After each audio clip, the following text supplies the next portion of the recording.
Kumusta mga ka-e-bike? Ngayon ay sasagutin ko ang ilang tanong tungkol sa sira ng inyong mga e-bike.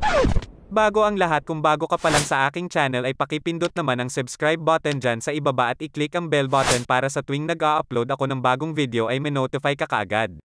Ang unang tanong ay galing kay Danilo Mapu 3,635. Ano po kaya ang problema ng e-bike? Kahit kaka-charge lang pero makalayo lang ng konti kumakajot-kajot na.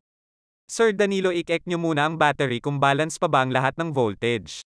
Dapat ay hindi bababa ng 12 o 11 volts ang bawat isa. I-check nyo rin ang main wire ng positive at negative sa bank controller, baka loose o may sunod na dito. Galing kay Kevin Justin Mercado. Sir, ask ko lang, bakit yung charger ko kulay red and green siya? Di ba dapat kapag nag-charge is red siya?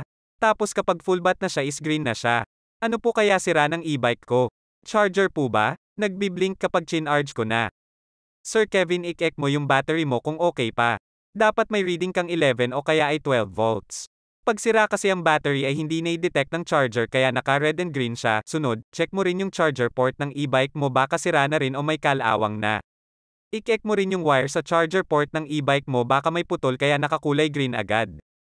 Ang pinakahuli, try mo sa ibang e-bike ang charger mo na may kaparehong specs.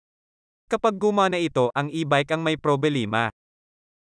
Robin Agos. Yung sa akin okay naman yung mga lane ng battery, pero kahit lowbat yung battery ko pero ayaw mag-charge, okay naman yung charger ko. I-check mo muna yung voltage ng battery mo per piece. Dapat umabot ito sa 12 volts. Tignan mo kung may lumobo na. Baka kaya ayaw mag-charge. Check mo yung female socket sa e-bike charging port, baka may putol na wire. Ilang taon na ba ang battery mo? Sana ay nasagot ko ng maayos ang inyong mga tanong.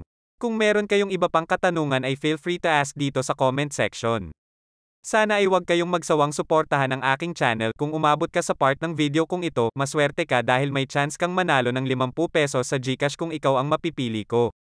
Dapat nakasubscribe ka na sa akin at huwag kalimutang mag-like. Maraming salamat sa panonood mo dito sa video ko at sana may natutunan kayo. Hanggang sa muli mga ka-e-bike.